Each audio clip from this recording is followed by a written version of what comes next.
Prime Minister to attend 5th Eastern Economic Forum Summit in Russia says the visit will boost bilateral ties. Centre to recapitalize IDBI Bank with 9,000 crore rupees fund booster.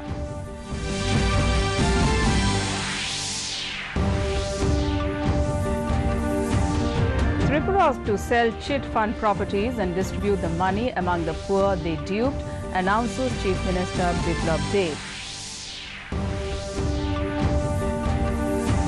Sports University in Manipur will earn a pride of place in India, says Union Sports Minister Kiren Rijiju.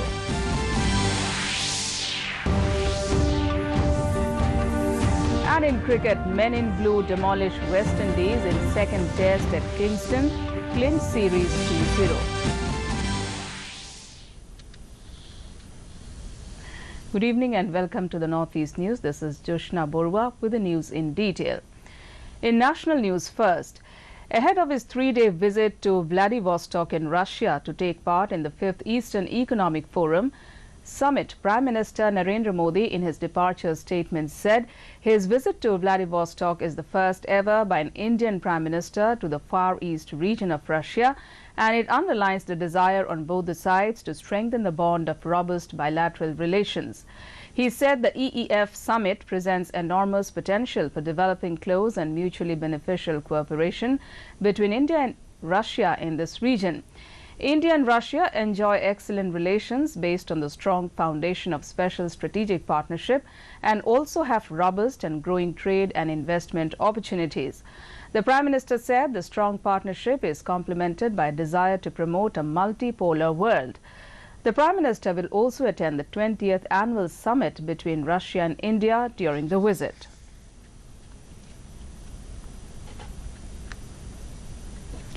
In more national news, the Vikram lander of Chandrayaan-2 has undergone its first deorbit maneuver successfully this morning. The National Space Agency ISRO has said the operation was conducted at 8:50 a.m. The short-duration maneuver lasted for just 4 seconds. It helped the lander to arrive at a 104 by 128 kilometer orbit around the moon.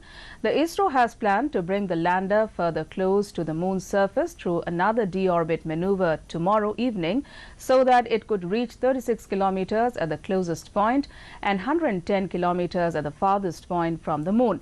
It would pave way for its soft landing near the lunar south pole on September 7. The lander Vikram was successfully separated on Monday from the orbiter of Chandrayaan-2, which in effect is the mother craft.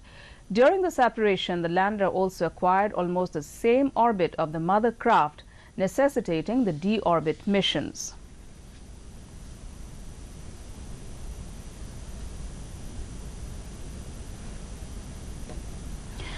Moving on, days after Union Finance Minister Nirmala Sitharaman announced a mega merger of banks, the centre today approved recapitalization of the IDBI Bank with a capital infusion of 9,000 crore rupees from the government and Life Insurance Corporation LIC.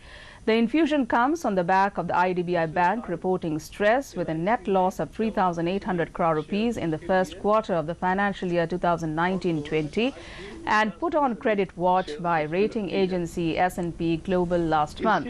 Announcing the decision, Union Minister Prakash Javadekar said the cabinet has cleared recapitalization of IDBI Bank with a one-time infusion of funds by both government and LIC. It will help both IDBI and LIC, and it shows the government's commitment to take banking to a sound level. तो LIC और IDBI इकट्ठा आने से दोनों का फायदा हुआ है।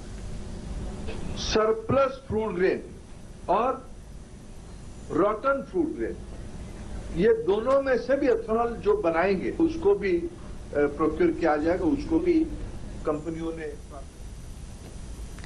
Moving on to the northeast now, in Meghalaya, Chief Minister Conrad K. Sangma launched the Rashtriya Poshan Mah on Monday at Tura and Minister of Social Welfare Kirman Shila in Shillong respectively. Chief Minister Sangma said the Abhiyan is a holistic approach in nation building by improving the health sector, especially for mothers and children. At a function in Shillong, Minister Shila said the Poshan Abhiyan program, through the use of technology and real-time monitoring, will be able to achieve the specific targets it has set for itself.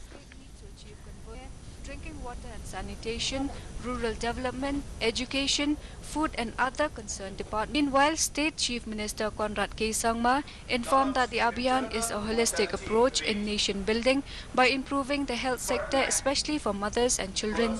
Friends, you're aware that our state of Meghalaya faces a number of challenges when it comes to this issue. Our IMR rates are.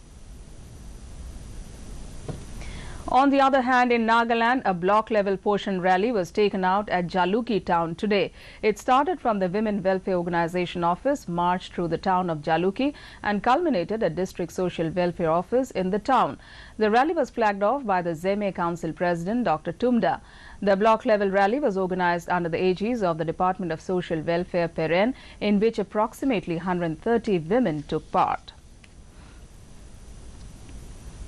In Tripura, Chief Minister Biplab Kumar Deb has said the state government will sell the properties of non-banking financial companies, NBFCs and chit funds after the disposal of cases against them and distribute the money among the investors who had been deceived by these companies.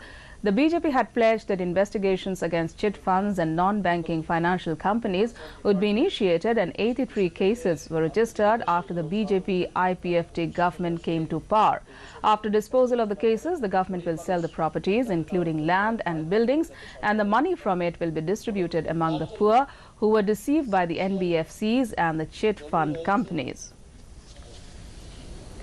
Mr. Speaker, sir, my attendance CS বিরুদ্ধে মোট 83টি মামলা নথিভুক্ত হয়েছে। উক্ত মামলাগুলির মধ্যে 5টি মামলায় CBI তদন্ত করে চার্জশিট জমা দিয়েছে। বাকি 78টি মামলায় রাজ্য পুলিশের বিশেষ তদন্তকারী। In news from Assam, former Chief Minister and senior Congress leader Torun Gogoi today said he will move the Supreme Court against some glaring anomalies in the recently released National Register of Citizens (NRC). Talking to the media in Guwahati, he demanded of the NRC authorities to let the people know the reasons that led to exclusion of names of genuine Indians. Who will take the responsibility for exclusion of names of army personnel, families of freedom fighters and people's representatives, he asked.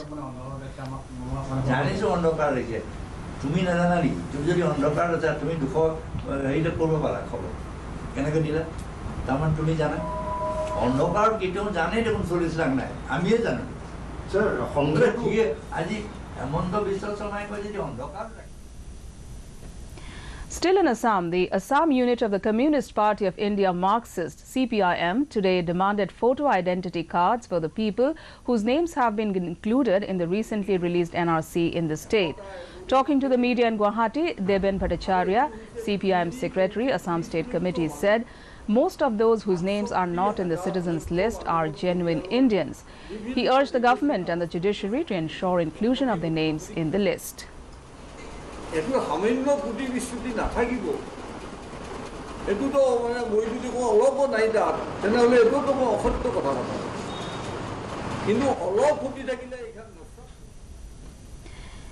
Eight United States-made Apache AH-64E attack helicopters were today inducted into the Indian Air Force at the Pathankot Air Force Station.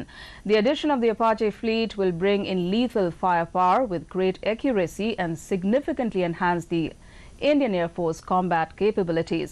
On the occasion, Chief of Air Staff Air Chief Marshal B.S. Dhanoa said that with the induction of Apache attack helicopters today, the Indian Air Force has upgraded its inventory to the latest generation of attack helicopters. The AH-64E Apache is one of the world's most advanced multi-role combat helicopters. The Indian Air Force had signed a multi-billion-dollar contract with the U.S. government and Boeing Limited in September 2015 for purchase of 22 Apache helicopters.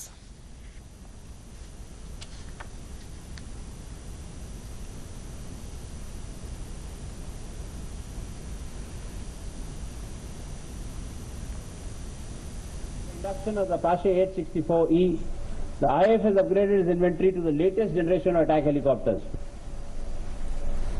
Like it was covered by the CNC, we signed the contract in September 2015 to deliver 22 Apache helicopters, and these helicopters have been modified specifically to suit the exacting standards demanded by the IAF.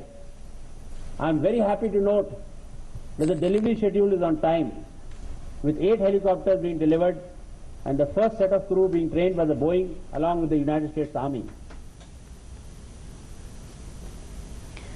Tripura government has altogether 17,900 vacant posts in 44 departments. However, the process of filling up these posts is time-consuming and the government will take appropriate steps to fill them after receiving proper clearance from the Finance Department. This was informed in the State Assembly today by Finance Minister Jishnu Debarman. He said that in addition to the vacancies reported, there are many temporary posts which are abolished by rule after a period of 1 year. These temporary posts have to be revived by decision of the cabinet. In Manipur, Union Minister of State with independent charge for youth affairs and sports, Kiren Rijiju, today visited National Sports University in Khuman Lampak and Sports Authority of India premises. At Khuman Lampak Sports Complex, the minister interacted with judo players along with their coach and also visited the hockey ground. From Khuman Lampak, the minister proceeded to Kothruk, where the proposed National Sports University will be set up. Addressing the gathering at the site, Kiren Rijiju expressed the confidence that the sports university will not only be a pride of Manipur but also of India. He said people from not only different parts of India but also from different parts of the world will come to this center of learning. Any kind of advice, all the requests from the state of Manipur, I'm always available to you all. I'm always there for the sports person. In cricket, India beat West Indies by a thumping margin of 257 runs to win the second test and clinch the series 2-0. Chasing a mammoth victory target of 468 runs set by India, West Indies were all out for 210 runs in the second innings on the penultimate day of the test at Kingston, Jamaica on Monday night. India produced a top-notch bowling performance to demolish West Indies. The series victory put them on the top of ICC World Test Championship points table. For India, Ravindra Jadeja and Mohammad Shami claimed 3 wickets each. The victory was 28th in Test for Virat Kohli, making him the most successful Indian captain in the traditional format of the sport. In more sports news, a friendship series between Assam 11 and Surya Tarun Club of Bangladesh has been going on from the 26th of August at Borhapara Cricket Stadium, Guwahati. In its 10-day stay in Assam, the Bangladesh team will play 5 matches altogether. Talking to DD News, coach of Assam 11, Ajay Ratra, said the players are working very hard to improve their performance. On the other hand, Mohammad Iqbal, manager Bangladesh team, said this friendship series will boost the ties between the two neighbours. And finally, the Chief Justice of Meghalaya High Court, Justice Ajay Kumar Mittal, unveiled the plaque to mark the separation of judiciary from executive and inauguration of the Court of District and Sessions Judge Mokirwat. Justice Mittal also inspected the temporary court building at Light Law Sang and the permanent court building at Mokirwat. To end the news, the main points once again.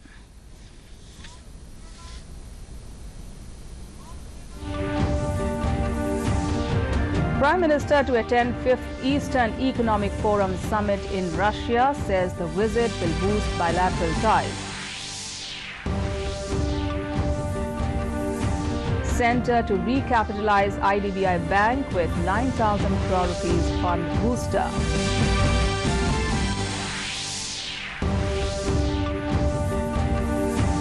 Tripura to sell chit fund properties and distribute the money among the poor they duped, announces Chief Minister Biplab Deb.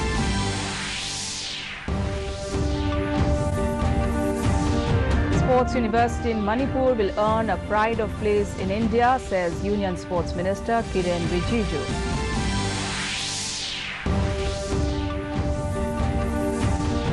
And in cricket, men in blue demolish West Indies in second test at Kingston, clinch series 2-0. And that's all in this bulletin. Thanks for watching. Namaskar.